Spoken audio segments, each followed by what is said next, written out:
ঘটনায় চলে যাই। প্রথম যে ঘটনাটি শেয়ার করব, উনি একজন রেমিটেন্স যোদ্ধা ভাই। ওনার ঘটনা ইতিমধ্যে আমরা আরও একটি প্রচার করেছি। ওনার নাম রাহুল ইসলাম মেঘ। উনি বর্তমানে মালয়েশিয়ার জহুর বারু নামক জায়গায় রয়েছেন।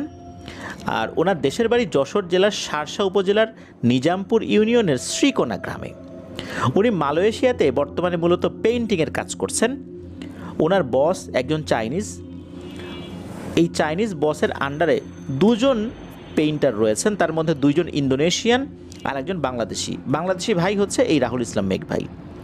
তো ঘটনাটি প্রচারের আগে ওনার যিনি চাইনিজ বস, তার কাছ থেকে বিশেষ পারমিশন নিতে হয়েছে, কেননা উনি এই বিষয়টি বাংলাদেশের লোকজন জানুক এটা আসলে ওইভাবে চান নাই। তবে তাকে অনেক অনুরোধ করার পর উনি রাজি হয়েছেন এবং এই শর্তে রাজি হয়েছেন, এই ঘটনাটি আপনার হরর ওয়ার্ল্ড ইউটিউব চ্যানেলে আপলোড হওয়ার পর এটা যেন ওনাকে শোনানো হয়, আর এটা শোনার পর উনি অন্য কোনো বাংলাদেশি লোককে দিয়ে অথবা অন্য কোনোভাবে ট্রান্সলেট করে এই ঘটনাটি শুনবেন। তো এটার সাথে ওনার নিজস্ব ধর্ম বিশ্বাসের একটা সম্পর্ক রয়েছে, যার কারণে উনি এটা শুরুতে পাবলিশ করতে দিতে চান নাই। তো যাই হোক, উনি অনুমতি দিয়েছেন, আর এই কথাগুলো উনিও বাংলায় ট্রান্সলেট করে শুনবেন। আপনাদের হরর ওয়ার্ল্ড ইউটিউব চ্যানেলের পক্ষ থেকে ওনাকেও আমরা আন্তরিক ধন্যবাদ জানাচ্ছি যে উনি ওনার ধর্ম বিশ্বাসের এই ঘটনাটি আমাদেরকে প্রচারের অনুমতি দিয়েছেন। চলুন ঘটনায় চলে যাব। ঘটনাটি 2025 সালের জানুয়ারি মাসের 27 তারিখে শুরু হয়েছিল। মেঘ ভাই যেহেতু উনি একজন পেইন্টার, তবে ওনাদের বস তো চাইনিজ। উনি মূলত বিভিন্ন জায়গা থেকে কাজ সংগ্রহ করতেন।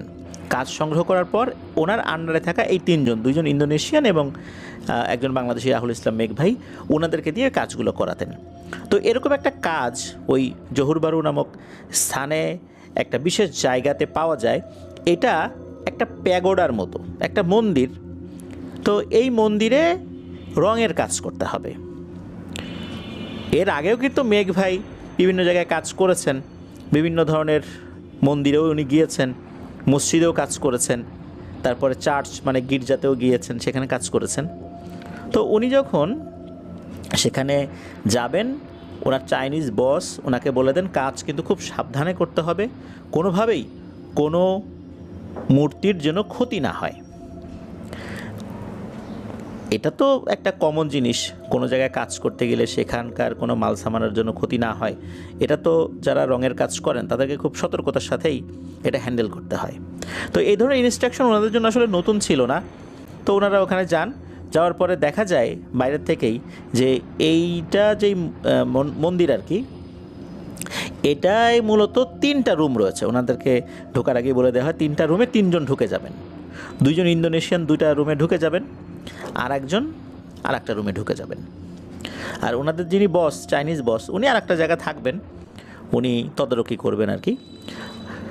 মেঘ ভাই তো একটা রুমে যখন ঢুকেছেন, ঢোকার সাথে সাথে উনি আতঙ্কগ্রস্ত হয়ে পড়েন, কেননা উনি ইতোপূর্বেও বেশ কিছু মন্দিরে রঙের কাজ করতে গেলেও এই মন্দিরটা ছিল সম্পূর্ণ রকমের ভিন্ন। কেননা এই মন্দিরে ঢোকার সাথে সাথে উনি দেখেন বিভিন্ন ধরনের প্রাণীর সমস্ত মূর্তি, আর এই মূর্তিগুলো মনে হচ্ছে এতটাই জীবন্ত, মূর্তিগুলো ওনার দিকে চোখ করে তাকিয়ে আছে, বেশ ভয়ঙ্কর দৃষ্টি নিয়ে তাকিয়ে আছে। উনি এটা দেখার পরে বেশ অস্বস্তি বোধ করেন, শরীরটা কেমন যেন ভারী হয়ে যায়।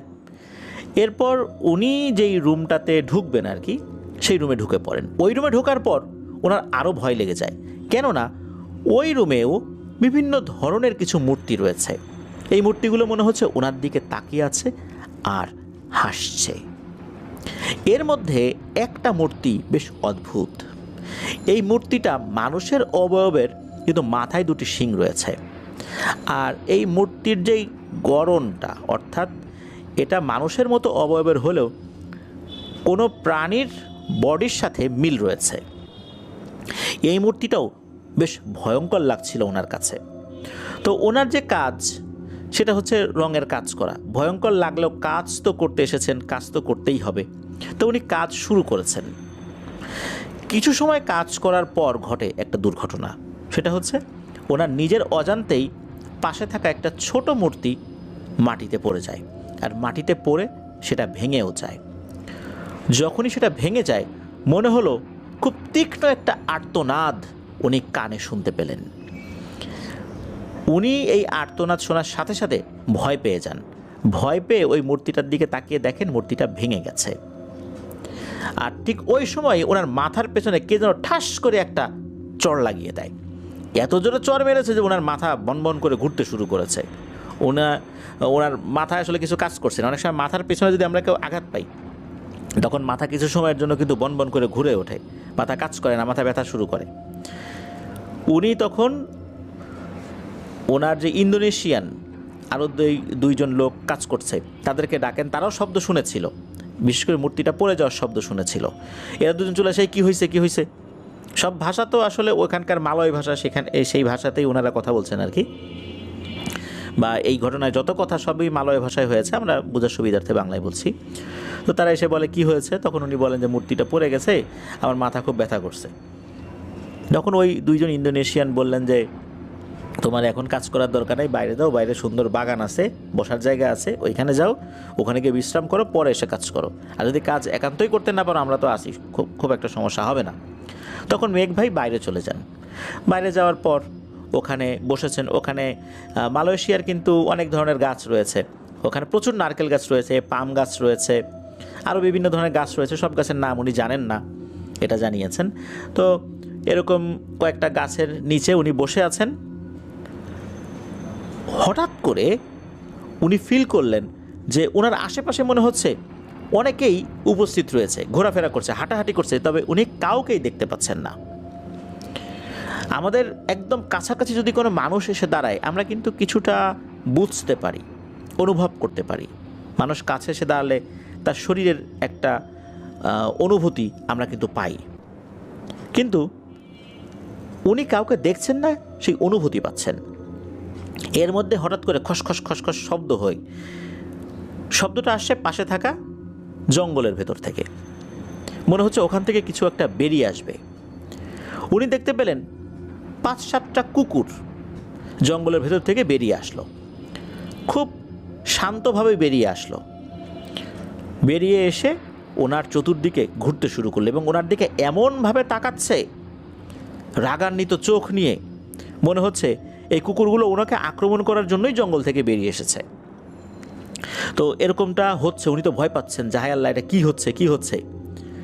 এর মধ্যে হঠাৎ করে কি হলো, আরও জোরে জোরে খসখস শব্দ শুরু হয়ে গেল। মনে হচ্ছে জঙ্গলের ভেতরে থাকা যে গাছগুলো আছে গাছগুলো একটু নড়ে উঠছে।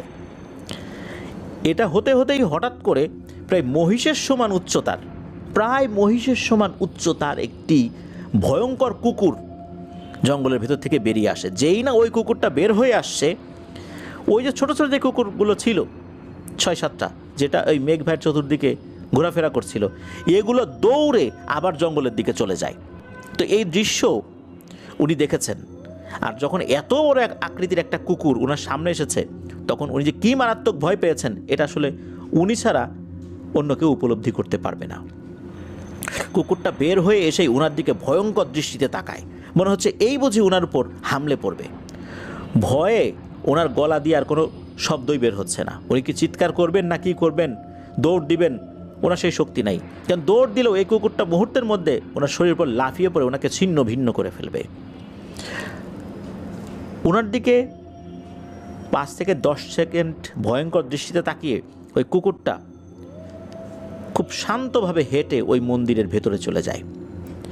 উনি দেখলেন যে উনি যেই মন্দিরটাতে কাজ করেছেন এবং ঠিক যেই রুমটাতে কাজ করেছেন ওই রুমের মধ্যে ঢুকে গেল।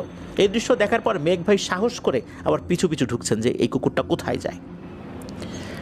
উনি দূর থেকেই দেখলেন ওই যে একটা মূর্তি রয়েছে, যেই মূর্তিটা অনেকটা মানুষের আকৃতির, মাথায় 2টো শিং রয়েছে, ওই মূর্তিটার কাছে গিয়েই এই কুকুরটা অদৃশ্য হয়ে গেল। এটা দেখার সাথে সাথে উনি তো প্রচণ্ড ভয় পেয়ে যান যে আসলেই আমি ভয়ঙ্কর এক বিপদে পড়ে গেছি। ওই দিন আসলে উনি আর কাজ করতে পারেন নাই, উনি চলে আসেন। 2-3 দিন বেশ সিক ছিলেন উনি, তারপর আস্তে আস্তে উনি স্বাভাবিক হন। এরপর এই জিনিসটা উনি ওনার বসকে বলেছিলেন। বসকে বলার পর উনি আশা করেছিলেন বস খুব অবাক হবে, ভয় পাবে বা এরকম কিছু একটা হবে, কিন্তু না, তার কিছুই হলো না। বস উনি মিটিমিটি হাসতে লাগলেন এই ঘটনাটা শুনে। হাসার পর উনি বলছেন যে তুমি যেটা দেখেছ এটাকে ইন্দোনেশিয়ান ভাষায় হান্দু বলে, আর বিশ্বের বিভিন্ন দেশে এটার বিভিন্ন নাম রয়েছে। মুসলিমরা এটাকে জিন বলে, ভারতে এটাকে আত্মা বলে, বিশেষ করে যারা হিন্দু ধর্মাবলম্বী রয়েছেন তারা। আর এই যে বড় মূর্তিটা মানুষের আকৃতির মাথায় শিং রয়েছে, এটার নাম হচ্ছে হাং ওয়াং। ওই চাইনিজ বস আরও কিছু তথ্য দেন। তিনি বলেন যে এইখানে যতগুলো মূর্তি রয়েছে সবগুলোর পাহারায় একটা করে হান্তু রয়েছে, আর এই বড় মূর্তিটার পাহারায়ও আরও শক্তিশালী একটা হান্তু রয়েছে, যেটা অন্য অন্য মূর্তির সাথে থাকা পাহারায় যে হান্তুগুলো রয়েছে তার থেকে এটা আরও শক্তিশালী। যেই বড় আকৃতির কুকুরটা দেখেছো এটা হচ্ছে ওই হাংওয়াংয়ের পাহারাদার হান্তু। তবে যেহেতু তুমি ভুল করে এটা করে ফেলেছো, ভেঙে গেছে, আশা করি এটা নিয়ে সমস্যা হবে না। সেই চাইনিজ বস উনি আরও জানান যে এই যে মূর্তিগুলো রয়েছে, বিশেষ করে যে শিংওয়ালা মূর্তি, ওনারা এটার উপাসনা করেন। অনেকে যেমন বিভিন্ন জায়গায় গিয়ে মানত করে, তো ওনারাও নাকি এটার কাছে মানত করেন সহায় সম্পত্তির জন্য, বিভিন্ন বিষয়ের জন্য। আর এখানে অদ্ভুত একটা রিচুয়াল নাকি প্রচলিত রয়েছে, সেটা হচ্ছে যে মালয়েশিয়ান যেই মুদ্রা রিঙ্গিট বলে যেটাকে, এই রিঙ্গিট দিয়ে এক ধরনের টাকার মতো একটা কাগজ কিনতে হয়, সেটা কিন্তু রিঙ্গিটের থেকেও দামি বেশি। সেইটার উপরে চাইনিজ ভাষায় বিভিন্ন ধরনের কথা লেখা থাকে। এই জিনিসটা ওই হাংওয়াংয়ের উদ্দেশ্যে পোড়ানো হয়, অর্থাৎ রিঙ্গিট দিয়ে কিনে ওই জিনিসটা হাংওয়াংয়ের উদ্দেশ্যে পোড়ানো হয়। যে যত বেশি পোড়াবে তার মনস্কামনা নাকি তত বেশি সফল হয়। আর এই মূর্তিগুলোর একটা আলাদা নাম রয়েছে মালয়েশিয়ান ল্যাঙ্গুয়েজে। অনেক লোক এটাকে বা এই মূর্তিগুলোকে সিমবায়াং বলে থাকে। যারা ওই এলাকায় রয়েছেন আমাদের প্রিয় রেমিটেন্স যোদ্ধা ভাইরা, তারা হয়তোবা এই শব্দগুলোর সাথে পরিচিত হবেন। তো এরপর অবশ্য মেঘ ভাই ওই মন্দিরের যিনি পুরোহিত তার সাথে কথা বলেছিলেন। কথা বলার পর পুরোহিত বলেছিলেন যে তুমি যেহেতু আসলে বুঝতে পারো নাই, হয়ে গেছে কোনো কারণে দুর্ঘটনাবশত, আর আমরা যখন এখানে রঙের কাজ ধরেছি আমরা আশঙ্কা করেছিলাম যে টুকটাক সমস্যা এটা হতেই পারে, রঙের কাজ করতে গেলে অনেক কিছু সরানো নড়ানো করা লাগে, কোনো একটা দুর্ঘটনা ঘটতে পারে। তবে এটা নিয়ে আশা করা যায় তোমাদের কোনো সমস্যা হবে না, এটা নিছক একটা দুর্ঘটনা, আর আমরাই তো তোমাদেরকে ডেকে এনেছি কাজ করানোর জন্য, আর এই ধরনের ঘটনার জন্য আমরা প্রস্তুত ছিলাম মোটামুটি, যেটা হতেই পারে, সুতরাং কোনো সমস্যা হবে না। আল্লাহর রহস্যমতে রাহুল ইসলাম মেঘ ভাইয়ের তেমন কোনো সমস্যা হয়নি। আর এই ঘটনাটা মূলত 2025 সালের 27শে জানুয়ারিতে শুরু হলেও এটার পুরোপুরি রেশ কাটতে সময় নিয়েছিল 6ই ফেব্রুয়ারি, অর্থাৎ 27শে জানুয়ারি থেকে 6ই ফেব্রুয়ারি পর্যন্ত। এই সময়টুকুর মধ্যে এই পুরো ঘটনাটা শুরু এবং সমাপ্তি ঘটেছে। প্রিয় লিসেনার্স, এই যে হান্তু যারা বিভিন্ন মূর্তির পাহারায় থাকে, তারপর বিভিন্ন মূর্তির বিভিন্ন নাম থাকে, আমাদের ইসলাম ধর্মেও কিন্তু এরকম একটি উল্লেখযোগ্য ঘটনা রয়েছে। উজ্জা একটা শক্তিশালী জিন, যাকে শত শত বছর ধরে আরবের লোকেরা উপাসনা করে আসতো। এই উজ্জা এই জিনিসটাকে তারা দেবী হিসাবে উপাসনা করত। এই উজ্জা দেবীর মন্দির কিন্তু ছিল। খালিদ বিন ওয়ালিদ উনি কিন্তু এই মন্দিরে প্রবেশ করেছিলেন এবং এই উজ্জা দেবীকে হত্যা করেছিলেন। এটা নিয়ে কিন্তু একটা দীর্ঘ ঘটনা রয়েছে ইসলামের ইতিহাসে।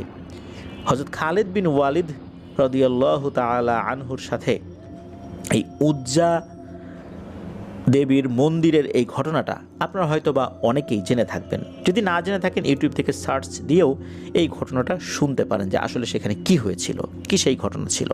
রাসূলুল্লাহ সাল্লাল্লাহু আলাইহি ওয়াসাল্লাম কেন খালিদ বিন ওয়ালিদ রাদিয়াল্লাহু তাআলা আনহুকে সেই মন্দিরে যেতে বলেছিলেন, উনি ফেরত আসার পর কেন আবার পাঠিয়েছিলেন, এটা আপনি ইউটিউবের সার্চ দিলেই পেয়ে যাবেন। এটা নিয়ে আমরা এখন আর আলোচনা না করি। তো ধন্যবাদ জানাচ্ছি রাহুল ইসলাম মেঘ ভাইকে, আরও ধন্যবাদ জানাচ্ছি ওনার চাইনিজ বসকে। আর আমাদের এই ধন্যবাদ নিশ্চয়ই রাহুল ইসলাম মেঘ ভাই ওনার চাইনিজ বস যেই ভাষাটা বলছেন সেই ভাষায় ট্রান্সলেট করে তাকে জানিয়ে দেবেন। প্রিয় লিসেনার্স, এবারের ঘটনাটিও কিন্তু আমরা পেয়েছি আমাদের একজন প্রিয় রেমিটেন্স যোদ্ধা ভাইয়ের কাছ থেকে, যার নাম মোহাম্মদ জাবের। ওনার বাড়ি কুমিল্লার চান্দিনা উপজেলায়। উনি বর্তমানে সৌদি আরবের রিয়াদে রয়েছেন। ঘটনাটি কিন্তু এই তো গত রোজার ঈদের সময়কার ঘটনা, খুব বেশি দিন আগের নয়। ওনারা 3 বন্ধু, মোহাম্মদ জাবের, হৃদয়, সোহাগ, এই 3 জন বন্ধু মিলে পরিকল্পনা করেন যে ওনারা রিয়াদ থেকে আবা নামক একটা জায়গায় যাবেন। রিয়াদ থেকে এই আবা নামক স্থানের দূরত্ব হচ্ছে 946 কিলোমিটার। এই জায়গাটা বেশ ঠান্ডা, মূলত এই কারণেই ওনারা ঘুরতে যেতে চেয়েছিলেন। আপনারা কিন্তু গুগলে সার্চ দিলেই দেখতে পারবেন যে এই রিয়াদ থেকে আবার দূরত্ব ABHA, ইংরেজিতে স্পেলিংটা এরকম হয়। তো সেখানে গেলেও আপনারা দেখতে পারবেন যে 946 কিলোমিটার দেখায়, দীর্ঘ একটা পথ। এই পথে কিন্তু অনেকটাই বিপদ আপদ থাকার সম্ভাবনা রয়েছে, কেননা এই পথটার অধিকাংশ জায়গাটাই নাকি অন্ধকার। গাড়ির হেডলাইটের আলোতেই পুরো পথ চলতে হয়, বিশেষ করে রাতের বেলা। এই পথটা এতটাই অন্ধকার এবং বিপদসংকুলও বটে। চারদিকে শুনশান নীরবতা। 200 থেকে 300 কিলোমিটার দূর একটা করে পেট্রোল পাম্প পাওয়া যায়। তার মানে 200 থেকে 300 কিলোমিটার পর পর একটা করে পেট্রোল পাম্প আপনি দেখতে পাবেন, এছাড়া আর তেমন কিছুই দেখতে পাবেন না। যদি কোনো কারণে গাড়ির তেল ফুরিয়ে যায় তাহলে কী যে ভয়ঙ্কর বিপদ হবে তা তো সহজেই অনুমান করা যায়। কোনো কারণে যদি গাড়ি নষ্ট হয়ে যায় কোনো একটা নির্জন জায়গায়, তাহলে তো আরও বিপদ। এই রিয়াদ থেকে আবার এই দীর্ঘ এই পথে আসলে মানুষের ক্লান্তি আসবে, এটাই স্বাভাবিক। তো ওনাদেরও ক্লান্তি আসে। যখন ক্লান্তি আসে তখন ড্রাইভিং সিটের ড্রাইভিং যিনি করছেন তার দায়িত্বেরও পরিবর্তন ঘটে। কখনো হৃদয় ভাই ড্রাইভিং করছেন, কখনো সোহাগ ভাই ড্রাইভিং করছেন।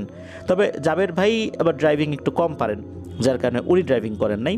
তো যেতে যেতে প্রায় 500 কিলোমিটার কি 550 কিলোমিটার পথ ওনারা এসেছেন, হঠাৎ করেই গাড়ি বন্ধ হয়ে গেছে। কি এক বিপদ! ওনারা চিন্তা করেছেন যে গাড়ির কি তেল ফুরিয়ে গেল। দেখলেন যে না, তেল ঠিকঠাক আছে, ইঞ্জিনের সমস্যা দেখা দিয়েছে। এমন এক নির্জন জায়গায় এখন কি করবেন? ওইখানে কোনো লোকবসতিও নাই।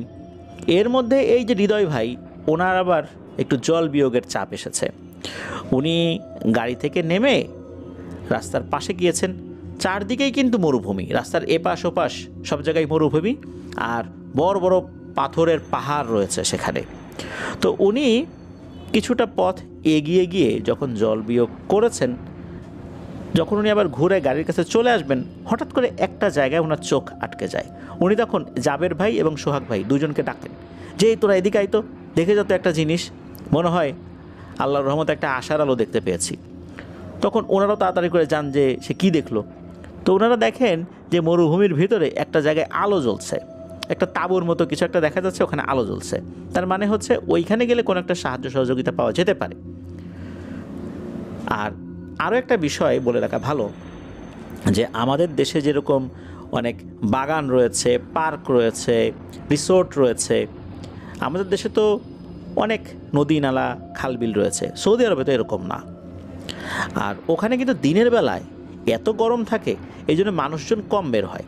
সন্ধ্যার পর থেকেই মানুষজন বেশি বের হয়, আর গভীর রাত পর্যন্ত মানুষ বাইরে থাকে। আর ওখানে মানুষজন যখন বেড়াতে যায় তখন মরুভূমিতে বেড়াতে যায়, সেখানে তাঁবু টানায়, সাধারণত তাঁবু দুটো টানায় যদি পরিবার নিয়ে বেড়াতে যায়। দেখা যাচ্ছে আমরা পারিবারিক যদি কোনো গেট টুগেদার করি, সেখানে পুরুষরা নারীরা এক জায়গায় বসে কথাবার্তা বলি, কিন্তু সৌদি আরবে এরকম না। সেখানে দেখা যাচ্ছে 3-4 জন ভাই বা আত্মীয় স্বজনরা যদি এক জায়গা হয়, তাদের স্ত্রী কন্যা যারা, তাদের জন্য সম্পূর্ণ আলাদা তাঁবু থাকে, তারা সেখানে বসে গল্পগুজব করে। তো ওখানে এরকম 2টো তাঁবুর মতো ওনারা দেখেছিলেন, বোঝাই গিয়েছিল যে ওখানে মেয়েদের জন্য একটা তাঁবু, ছেলেদের জন্য একটা তাঁবু। এরকম অনেকেই আসে, কিন্তু মরুভূমিতে অনেকেই পিকনিক করে, বারবিকিউ করে, খাওয়া দাওয়া করে, আবার চলে যায় গাড়ি নিয়ে। ওনারা চিন্তা করলেন যে ওনাদের কাছে কোনো সাহায্য সহযোগিতা পাওয়া যেতে পারে। এই চিন্তা করার পিছনে আরও একটা কারণ ছিল, কারণ হচ্ছে সৌদি আরবে সাধারণত যারা গাড়ি ড্রাইভ করেন, লং রুটে ড্রাইভ করেন, তারা কিন্তু নিজেরাই গাড়ির একজন এক্সপার্ট হয়ে যান। গাড়ি সম্পর্কে বেশ ভালোভাবে অবগত থাকতে হয়, গাড়ির বিভিন্ন পার্টস সম্পর্কে অবগত থাকতে হয়, নিজেরা অনেক বড় বড় ধরনের যেই সমস্যাগুলো, সেই সমস্যা সলভ করারও একটা ক্ষমতা থাকতে হয় বা দক্ষতা অর্জন করতে হয়। কেননা নির্জন মরুভূমিতে যদি গাড়ি নষ্ট হয়ে যায়, তখন নিজেদেরকেই সেই গাড়িগুলো ঠিকঠাক করতে হয়, কারণ ওইখানে মেকানিক কোথায় পাবে। যেহেতু এরকম অধিকাংশ লোকই দক্ষ হয়ে থাকে গাড়ি মেরামতের বিষয়ে, এই চিন্তা থেকেই হৃদয় ভাই চিন্তা করেছিলেন যে ওনাদের কাছে কি কোনো সাহায্য সহযোগিতা হয়তো বা পাওয়া যেতে পারে। তখন আর কি সোহাগ ভাই আর জাবের ভাইকে ওনারা ডাকেন। তো সোহাগ ভাই জাবের ভাই এসেও দেখেন একই অবস্থা। তখন ওনারা হাঁটতে থাকেন ওই আলোটার দিকে। মোটামুটি ওনারা প্রায় 2 কিলোমিটার মতো হেঁটেছিলেন। সৌদি আরবে অথবা যে সমস্ত জায়গাগুলোতে মরুভূমি রয়েছে, মরুভূমির দূরে কোথাও কোনো গাছ বা কোনো আলো বা কোনো একটা পাথর যদি আমরা দেখি, মনে হয় যে একদম কাছে। আসলে হাঁটা শুরু করলে বোঝা যায় যে এটা মোটেও কাছে না, এটা অনেক দূরে। হাঁটতে হাঁটতে ক্লান্ত হয়ে যেতে হয়, তারপরেও সেই জায়গাটা মনে হচ্ছে যে কাছে আসছে না, এমনটা কিন্তু মনে হয়। তো ওনাদের কাছে মনে ছিল কাছে, কিন্তু হাঁটতে হাঁটতে প্রায় 2 কিলোমিটার পার হয়ে যাওয়ার পর ওই জায়গাতে এসেছেন। তো ওই জায়গাতে যখন এসেছেন, কাউকে ডাকার আগেই একটা কিশোর বয়সী, বয়স হয়তো 15-16 হবে আর কি, এরকম একটা ছেলে বের হয়ে আসে। ছেলে বের হয়ে আসার পর খুব অবাক দৃষ্টিতে এই হৃদয় ভাই, সোহাগ ভাই আর জাবের ভাইয়ের দিকে তাকিয়েছে। তারপর ওই আরবি ভাষায় বলছে যে তোমরা কারা, তোমরা এখানে কেন এসেছো, কি প্রয়োজন এখানে? তখন এই ওনাদের 3জনের ভিতর থেকে একজন বলে ওঠে যে আসলে আমাদের গাড়ি তো নষ্ট হয়ে গেছে, দূর থেকে আলো দেখলাম, এই জন্য একটু সাহায্য সহযোগিতার জন্য আসছি। যদি কোনো হেল্প পাই, যদি গাড়িটা ঠিক করে চলে যেতে পারি, আমরা তো আবার যাব, এরকম নির্জন রাস্তায় গাড়িটা নষ্ট হয়ে গেছে। তো এই কথোপকথনের ভিতরে হঠাৎ করে একজন মধ্যবয়স্ক ভদ্রলোক বের হয়ে আসেন। সৌদি আরবে যেই ধরনের ড্রেসগুলো পরা হয়, তো ওই ধরনের ড্রেসই আর কি পরা। তো উনি এসে বলছেন যে কি হয়েছে। তখন ওনার হাবভাবে বোঝাই যাচ্ছে যে এই যে ছেলেটা বের হয়েছে এটা তারই ছেলে। তখন ছেলেটা বলছে যে বাবা, এই যে ওদের গাড়ি নষ্ট হয়ে গেছে, আমাদেরকে দেখে ফেলেছে, এই জন্য সাহায্যের জন্য আসছে এখানে। তখন ওই বয়স্ক লোকটা, অর্থাৎ মধ্যবয়স্ক লোকটা, উনি খুব শান্তভাবেই এই জাবের ভাই, হৃদয় ভাই এবং সোহাগ ভাইকে বলেন যে দেখো বাবা, তোমরা এখানে আসছো সাহায্য সহযোগিতার জন্য, এই মুহূর্তে আমরা তোমাদেরকে কোনো সাহায্য সহযোগিতা করতে পারবো না। তোমাদেরকে দেখে ভালো লেগেছে, তোমরা ভালো মানুষ, কিন্তু তোমরা যেই অর্থে আমাদেরকে সাহায্য আমাদের কাছে চাচ্ছ, সেই অর্থে আমরা তোমাকে বা তোমাদেরকে কোনো সাহায্য সহযোগিতা করতে পারছি না। কেননা আমরা মানুষ নই, আমরা জিন, আমরা এই এলাকাতেই থাকি। তোমরা কোনোভাবে হয়তো আমাদেরকে দেখে ফেলেছো, আর তোমরা ভালো মানুষ দেখে আমরা তোমাদেরকে কোনো ক্ষতি করছি না। তোমরা দ্রুত চলে যাও, তোমরা যেখানে আছো ঠিক সেখানেই গাড়ির ভেতরে থাকো। আল্লাহ চাহেন তো সকালবেলা ইনশাল্লাহ তোমরা সাহায্য সহযোগিতা পেয়ে যাবে, আর আল্লাহ চাহেন তো রাতের বেলা পেয়ে যেতে পারো। তবে আমরা কোনো ধরনের কোনো সাহায্য সহযোগিতা করতে পারছি না, তবে তোমাদেরকে কোনো ক্ষতিও করবো না, যাও দ্রুত চলে যাও। ওনার কথা না বাড়িয়ে দ্রুত ওখান থেকে চলে আসেন। চলে আসার পর ওনারা যখন গাড়িতে উঠবেন, এমন সময় ওনারা দেখেন কোত্থেকে একটা পুলিশের গাড়ি আসছে। পুলিশের গাড়ি এসেই থেমে যায় ওনাদের গাড়ির সামনে। তখন গাড়ির কাঁচ নামিয়ে ওই পুলিশ সদস্য ডাকতে থাকেন সৌদি আরবের ভাষায় যে এদিকে আসো, কি হয়েছে। তখন ওনারা এই ঘটনা খুলে বলেন যে এই ব্যাপার। তখন ওই পুলিশ সদস্য গাড়ি থেকে নেমে আসেন, নেমে এসে বলেন যে তোমরা এরকম একটা দৃশ্য দেখে আসছো, এরকম লোকদেরকে তোমরা দেখছো, তোমাদের ভাগ্য ভালো বলতে হবে। তোমরা কি জানো তোমরা কোন জায়গাতে দাঁড়িয়ে আছো? আমরা এই জায়গাতে আমাদের একজন ভাইকে হারিয়েছি, পুলিশ অফিসার। আর একজন ভাই চিরতরে পঙ্গু হয়ে গেছে। তোমরা এই জায়গাতে এখনও যে সুস্থভাবে আছো, আল্লাহর কাছে শুকরিয়া আদায় করো। তখন পুলিশ সদস্য বলেন যে এখন এখানে দাঁড়াও, আল্লাহর রহমতে কোনো ভয় নাই, তবে শোনো এই জায়গা সম্পর্কে। তখন পুলিশ অফিসার, এই যে তিনজন ভাই, জাবের ভাই, হৃদয় ভাই এবং সোহাগ ভাই, এই পুলিশ অফিসার একটা ঘটনা বলেন যে আসলে ব্যাপারটা কি, এইখানে সমস্যাটা কি। তখন উনি বলেন যে এই জায়গাতে আগে পুলিশ ক্যাম্প স্থাপন করা হয়েছিল, অস্থায়ী ক্যাম্প, তাঁবু টানানো হয়। কারণ হচ্ছে এই জায়গাতে অনেক দুর্ঘটনা ঘটতো, তবে সেটা জিন রিলেটেড ব্যাপারের কারণে না, সেটা হচ্ছে এইখানে আসার পর মানুষের গাড়ির স্পিড এত পরিমাণে হয়ে যেত যে নিয়ন্ত্রণ হারিয়ে অধিকাংশ সময় দুর্ঘটনা ঘটত। এই জন্য ওভার স্পিড যাতে না হয়, এই কারণে এইখানে তারা একটা ক্যাম্প করেছিলেন। তো ক্যাম্প যখন করা হয় তখন এইখানে যারা দায়িত্বে থাকেন তাদের বেশ কিছু আনুষঙ্গিক জিনিসপত্র তো থাকেই। আর সৌদি আরবে যারা রাস্তায় টহল ডিউটি করেন, এদের প্রত্যেককেই কিন্তু ড্রাইভিং জানতে হয় এবং প্রত্যেকের কাছেই কিন্তু একটা করে গাড়ি থাকে। এটা যারা সৌদি আরবে গিয়েছেন বা আছেন তারা কিন্তু দেখেছেন, পুলিশ অফিসাররা তারা কিন্তু নিজেরাই গাড়ি ড্রাইভ করে, তাদের আলাদা কোনো ড্রাইভার সাধারণত থাকে না। সে অফিসার হোক বা যেই লেভেলেরই হোক না কেন, তারা নিজেরাই ড্রাইভ করতে খুবই পারদর্শী। দেখা যাচ্ছে যে যারা টহল পুলিশ, এনাদের আন্ডারে কিন্তু একটা নির্দিষ্ট দূরত্ব থাকে যে এই অফিসার 100 কিলোমিটার পর্যন্ত টহল দেবে বা 50 কিলোমিটার টহল দেবে, ওই অফিসার তারপর থেকে দেবে। এইভাবে কিন্তু বিভিন্ন জায়গায় ভাগ করা, এরা একবার যায় একবার আসে, একবার যায় একবার আসে, এইভাবে কিন্তু তারা টহল দিতে থাকে, যাতে কোথাও কোনো সমস্যা হলে দ্রুত পদক্ষেপ নেওয়া যায়। একজন ব্যক্তি কিন্তু অনেক লং রুটে ডিউটি করতে পারেন না, কেননা এটা সম্ভব নয়। এক মাথা থেকে ওই মাথা গিয়ে আবার ফেরত আসাটা এটা সময় সাপেক্ষ বিষয়। এই জন্য তাদের সাথে এইভাবে কিন্তু একটা মিউচুয়ালি ডিউটিগুলো ভাগ করা থাকে। অফিস থেকে এরকম দূরত্ব নির্ধারণ করা থাকে যে কে কোন পোস্টে ডিউটি করবে। তো ওইখানে একটা অস্থায়ী পোস্ট করা হয় বা ফাঁড়ি করা হয়েছিল। ওইখানে দিনের বেলাতে খুব একটা সমস্যা হতো না, রাতের বেলা তো গাড়ি কম চলতো, দিনের বেলাতেই মূলত ওই স্পিড গান নিয়ে ওভার স্পিডগুলো দেখা হতো আর কি। তো রাতের বেলা তো ডিউটি করতে হবে, রাতের বেলা ডিউটি থাকে কম, গাড়িগুলোও কম থাকে। রাতের বেলা সাধারণত কী করে যে অফিসাররা গাড়ির মধ্যে বসে থাকে, বসে বসে দেখা যাচ্ছে যে মোবাইল চালাচ্ছে বা কোনো মিউজিক ছেড়ে দিয়েছে, কেউ কোরআন তেলাওয়াত শোনে, কেউ ফোনে কথা বলে। রাস্তাটা খুব নির্জন, তো কোনো ঝামেলা নাই। এই জন্য বিশেষ করে রাতের বেলাতে কোনো ধরনের কোনো ঝামেলা থাকে না গাড়ি ঘোড়া চলাচলের ক্ষেত্রে আর কি। তো একজন অফিসার উনি গাড়ির মধ্যে বসে উচ্চ স্বরে মিউজিক ছেড়ে দিয়ে গান শুনছিলেন।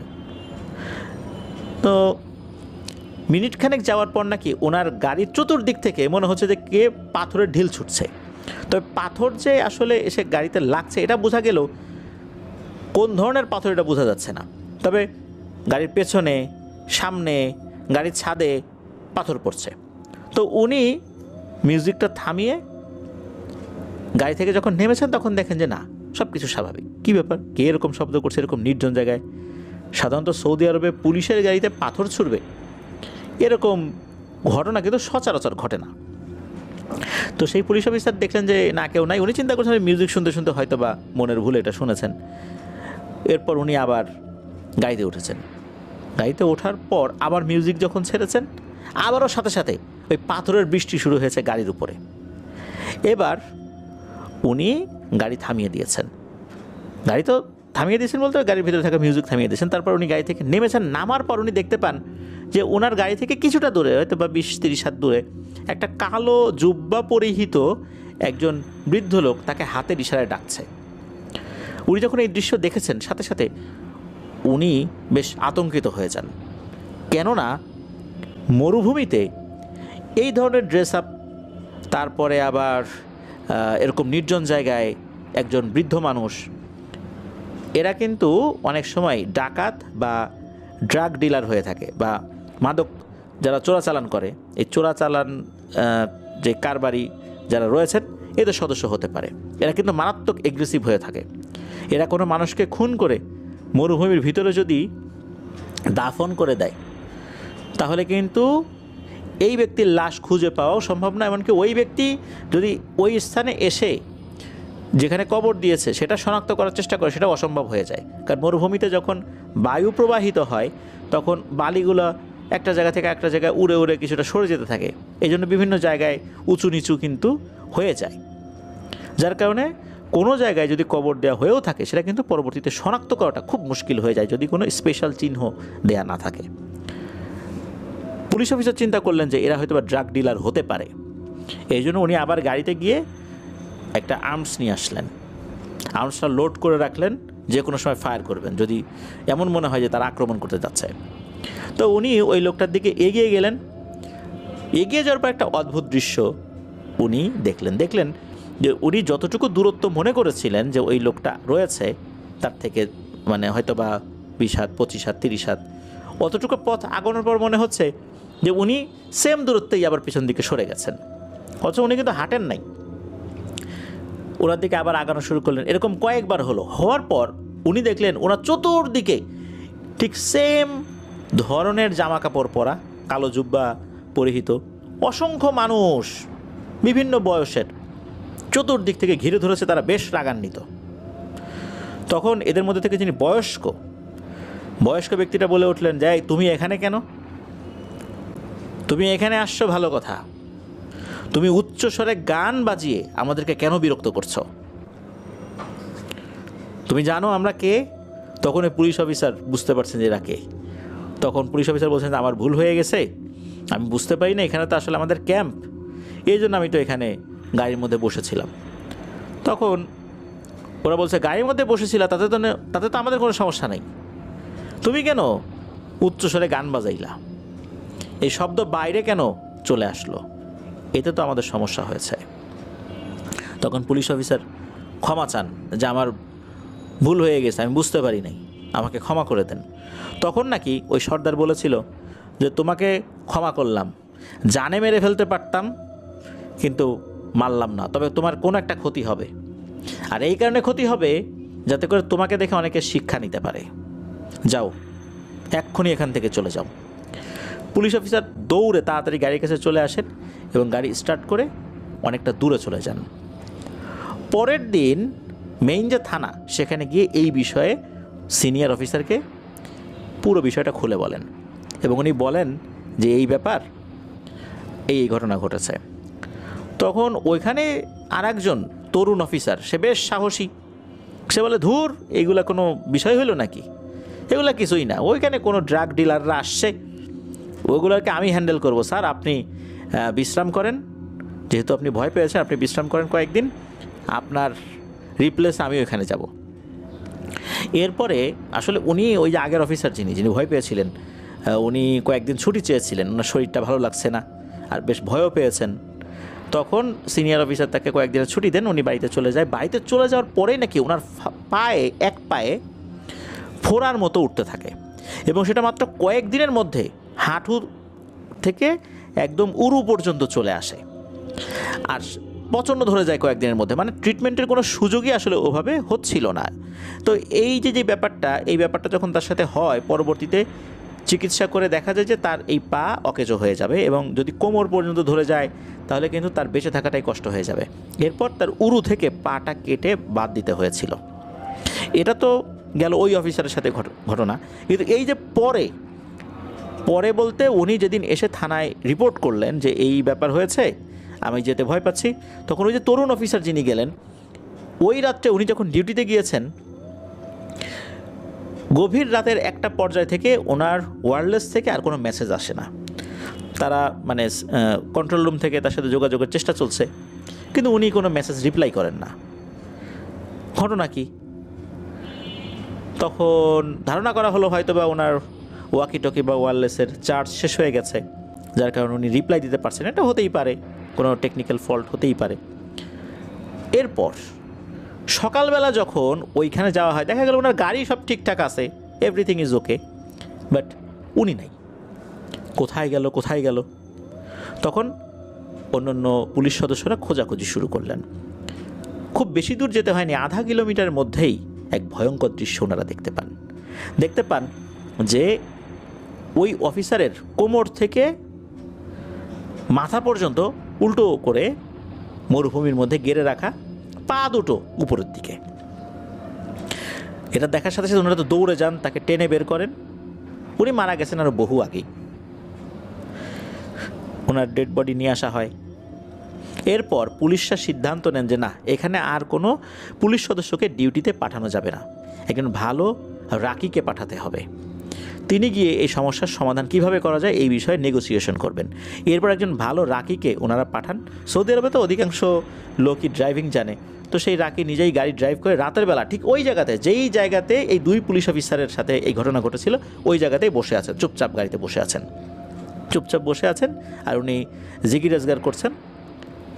গভীর রাত্রে হঠাৎ করে দেখেন যে ওনার গাড়ির সামনে কালো জুব্বা পরিহিত একজন ব্যক্তি, বেশ বয়স্ক একজন ব্যক্তি, হাতের ইশারা করে সালাম দিচ্ছে, হাত উঁচু করে। তো উনি গাড়ির ভিতর থেকেই সালামের উত্তর নিয়ে, মানে হাত উঁচু করে সালামের উত্তর নিয়ে গাড়ি থেকে নামেন। এরপর কাছে যান, কাছে যাওয়ার পর আবার জোরে সালাম দেন। তো উনি উত্তর নেন। উত্তর নেওয়ার পর বলেন যে আপনি এখানে এত রাত্রে কি করেন, মানে ওই যে যিনি রাকি উনি বলছেন যে আপনি এত রাত্রে কি করেন, এই জায়গাটা তো ভালো না, আমাদের দুইজন অফিসার ওনারা ভয় পেয়েছেন, একজন তো মারাই গেছেন, আর একজনের শারীরিক অবস্থা ভালো না, আপনি গভীর রাত্রে এখানে কী করেন, এখানে তো জিনঘটিত বিষয়ের ভয় আছে। তখন ওই কালো জুব্বা পরিহিত ব্যক্তি বলেন যে আসলে আপনি যেই ভয়ের কথা বলছেন এগুলো আমাদের কারণেই হচ্ছে, আমরা মানুষ না, আমরা জিন, আমাদেরকে দেখে আপনি মানুষ মনে করছেন, কারণ ওই বেশেই আপনাদের সামনে এসেছি। তখন ওই রাকি বলেন যে আপনাকে দেখে তো ভালো জিনই মনে হচ্ছে, তাহলে আমাদের দুইজন অফিসারের সাথে এমন ঘটনা কেন ঘটালেন, একজনকে কেন মেরে ফেললেন, আর একজন তো ভুল করছিল, তাকে এরকম শাস্তি কেন দিলেন, তিনি অসুস্থ হয়ে আছেন। তো যখন কিন্তু কথা হচ্ছে তখনও কিন্তু তার পা কাটে নাই, তখন পায়ে ফোড়া হয়েছে আর কি। কারণ হচ্ছে এটা তো প্রথম যেই রাত্রে ঘটনা ঘটেছে, তার পরের রাত্রে তো ওই যে নতুন অফিসার গেছিলেন, এর পরের রাত্রে মানে তৃতীয় রাত্রে হচ্ছে এই রাকি গেছেন। তখন ওই যিনি জিন উনি বলছেন যে শোনেন, যে এই যে প্রথম রাত্রে যে ঘটনাটা ঘটেছে, উনি এত উচ্চ স্বরে গান বাজাচ্ছিলেন যে আমাদের জিকির আজগার, আমাদের স্বাভাবিক যে কর্মকাণ্ড, এটা মারাত্মকভাবে বিঘ্ন ঘটে। প্রথমে আমরা ভয় দেখানোর চেষ্টা করেছি, ওনার তো বোঝা উচিত ছিল, উনি তা না করে আবার গাড়িতে উঠে আবার গান বাজিয়েছেন। তাকে পরে আমরা ডেকে নিয়ে আসি, ডেকে আনার পর তার সাথে আমরা কথা বলেছি, তবে বলেছিলাম যে তার একটা ক্ষতি হবে, এই কারণেই হয়েছে, যাতে করে মানুষ সতর্ক হতে পারে, সেও জীবনে সতর্ক হয়ে যায়। আর এই যে দ্বিতীয় অফিসার যিনি, যার কথা বলছেন যে কেন মারা হলো, আমাদের জায়গায় যদি আপনারাও থাকতেন আপনারা কি কাজ করতেন?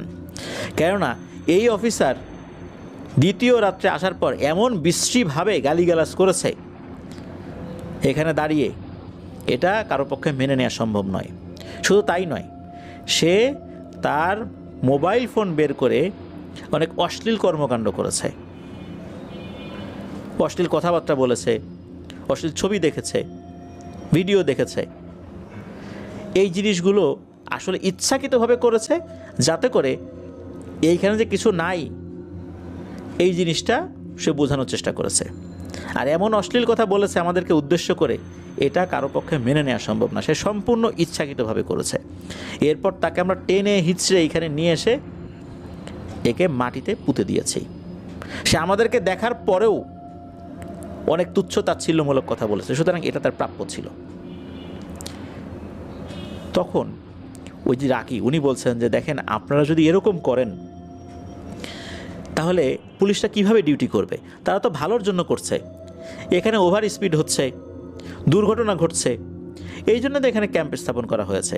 রাতের বেলা তো ডিউটি দিতেই হবে, তা না হলে এখানে কখনো কখনো ড্রাগ ডিলাররা চলে আসতে পারে, অনেক ধরনের দুর্ঘটনা ঘটতে পারে, অনেক ক্রাইম হতে পারে, আপনাদের তো এরকম করা ঠিক হচ্ছে না।